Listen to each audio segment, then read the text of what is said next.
En question principale, je reconnais... Chut. En question principale, je reconnais le député de Rosemont. Merci, Mme la Présidente.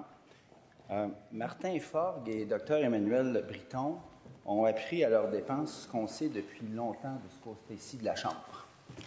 La CAQ n'aime pas se faire questionner. Le ministre de la Santé n'aime pas se faire challenger. On l'a côtoyé assez souvent en commission parlementaire pour réaliser qu'il est allergique aux questions. Mais contrairement à Dr Briton et à M. Forgue, le gouvernement ne peut pas nous congédier. Nous sommes encore là ce matin et nous serons là le temps qu'il faut pour poser des questions. Gracieuseté du gouvernement. Alors ma question, elle est bien simple. Pourquoi le ministre de la Santé a-t-il congédié Dr Briton et Martin Forgue? La réponse du ministre de la Santé. Madame la Présidente, le député sait très bien que les décisions administratives ne sont pas faites par le ministre. Madame la Présidente, je veux juste préciser quelques points.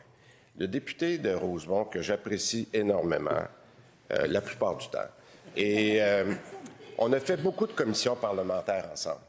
Je pense qu'il a été témoin au cours des 6 dernières années du nombre de changements qu'on a fait dans les différents projets de loi qu'on a travaillé ensemble. Pourquoi?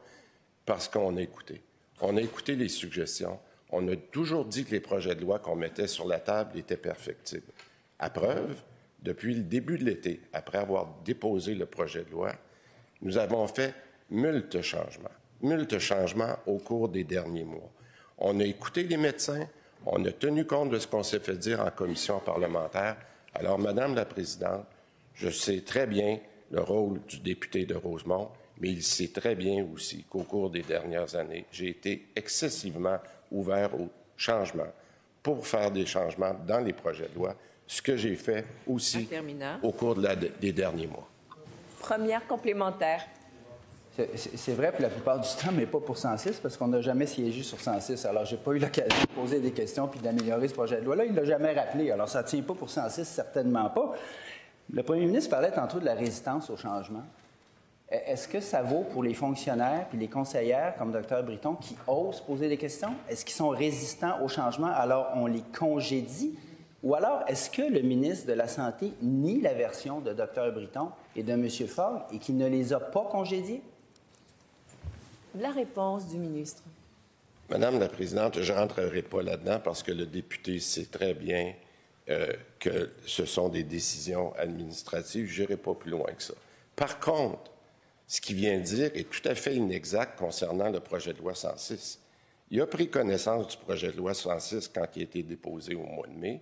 Il a sûrement suivi l'actualité au cours des 4 derniers mois et il a vu très bien, s'il a pris connaissance, de tous les changements qu'on a proposés à travers les 4 propositions que ma collègue au Trésor a faites durant l'été. Alors, de dire qu'il n'y a pas de changement dans le projet de loi 106, savez-vous, Madame la Présidente, je vais avoir l'occasion toute la journée d'expliquer ces changements-là. Merci beaucoup, Madame la Présidente. Deuxième complémentaire.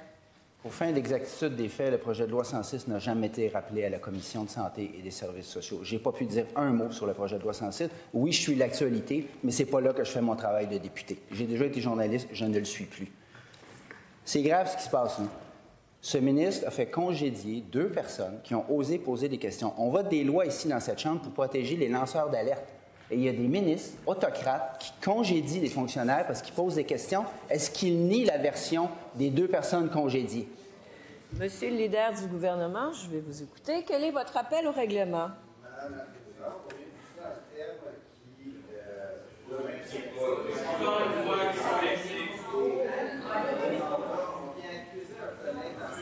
la présidente d'un terme, c'est blessant et on ne devrait pas tenir des propos comme ça de la part du ministre de la Santé. Alors, on vous demande de faire... Merci.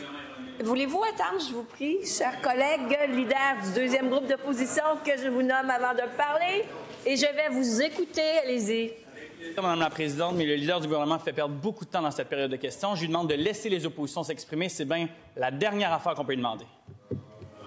Alors, moi, je veux que vous vous exprimiez, tout le monde, demeurez respectueux, et j'aimerais entendre la réponse du ministre. On n'a pas spécifié qui, monsieur. Allez-y. Merci beaucoup, Madame la Présidente.